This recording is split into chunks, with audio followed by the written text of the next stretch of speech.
जय हिंद।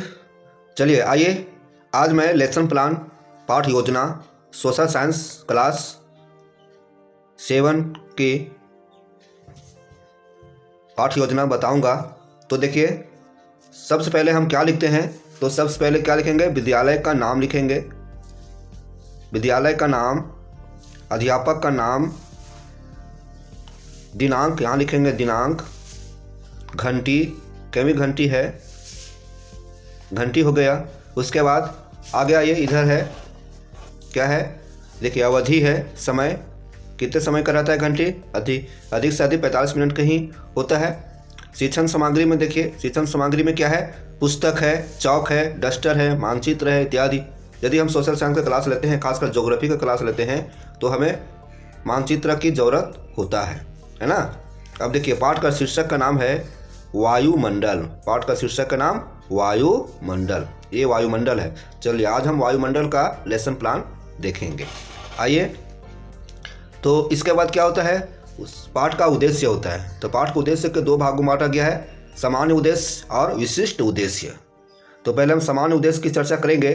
देखिए, ये सामान्य उद्देश्य है।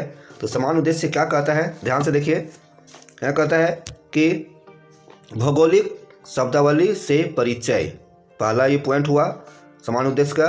दूसरा है स्थानीय परिप्रेक्ष्य की भली भांति समझ, और तीसरा पॉइंट है पृथ्वी की सतह की आधारभूत संरचना का ज्ञान, ये हुआ। उसी तरह से आगे देखेंगे विशिष्ट उद्देश्य का पॉइंट। आइए देखिए, विशिष्ट उद्देश्य का पॉइंट यहाँ है, दिख रहा है यहाँ पे विशिष्ट उद्देश्य, यहाँ देखिए विशिष्ट उद्देश्य है ना।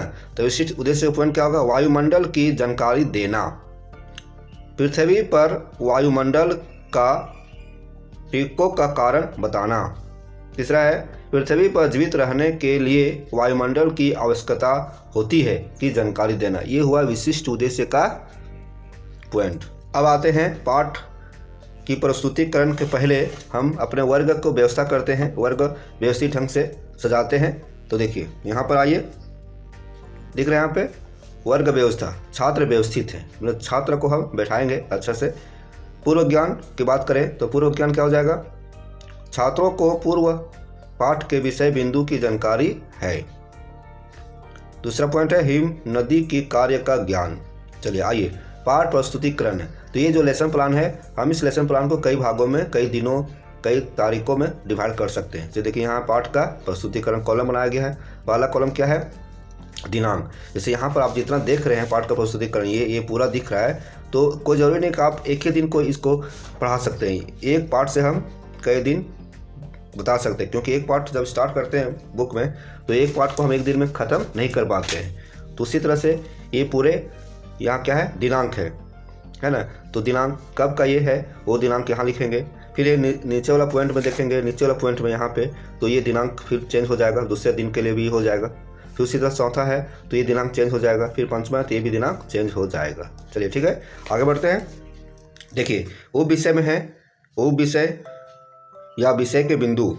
तो पहला है वायुमंडल, वायुमंडल का संघटक, है ना। तो इसी का ये व्याख्या विधि है, जिसको बोलते हैं, ये अध्यापन विधि के अंतर्गत आता है। तो व्याख्या विधि सह प्रश्नोत्तरी विधि, जो ये चैप्टर है वो दोनों तरीका से पढ़ाया जा रहा है, बताया जा रहा है। शिक्षार्थी कार्य में आइए, शिक्षार्थी कार्य में क्या है, छात्र शिक्षक की बातों को ध्यान से सुनकर वायुमंडल एवं वायुमंडल के संघटक तत्व को जाने, ये शिक्षार्थी कार्य हुआ। टीएलएम का प्रयोग की बात करेंगे तो टीएलएम का प्रयोग, देखिए टीएलएम का प्रयोग मानचित्र है, मूल्यांकन करते जाएंगे, बच्चों को मूल्यांकन करेंगे। छात्रों को वायुमंडल एवं उसके संगठक तत्व की जानकारी को जांचा, ये मूल्यांकन हुआ, है ना।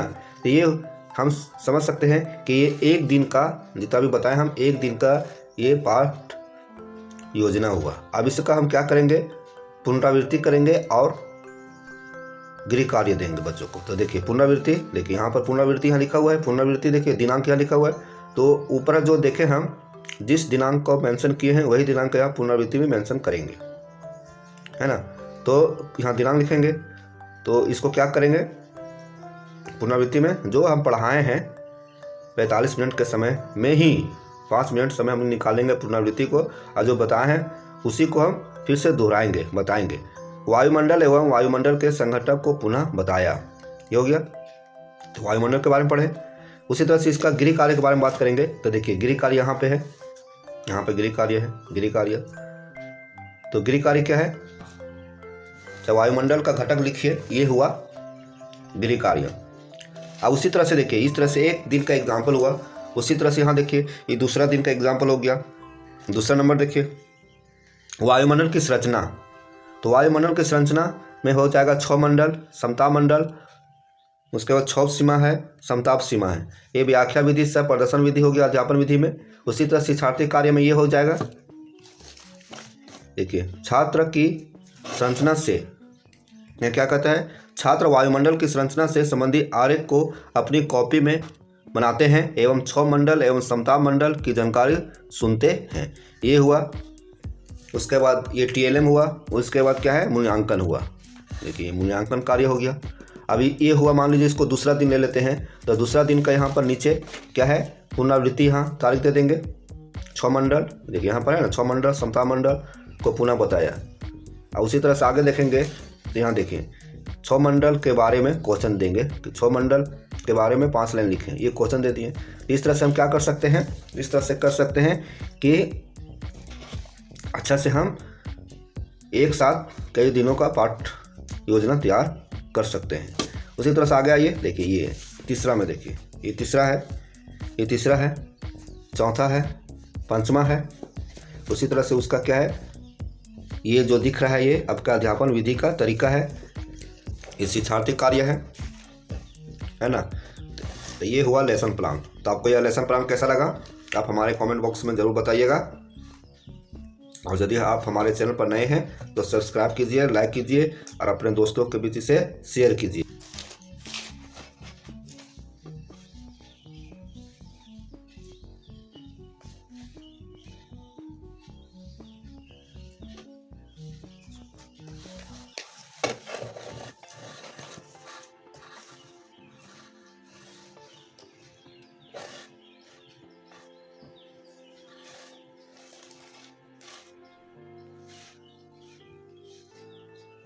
अंतिम में क्या करेंगे? अंतिम में टीचर का सिग्नेचर और प्रधानाध्यापक का सिग्नेचर कराएंगे। चलिए अब मिलते हैं नेक्स्ट क्लास में। तब तक मेरे चैनल पर बने रहें।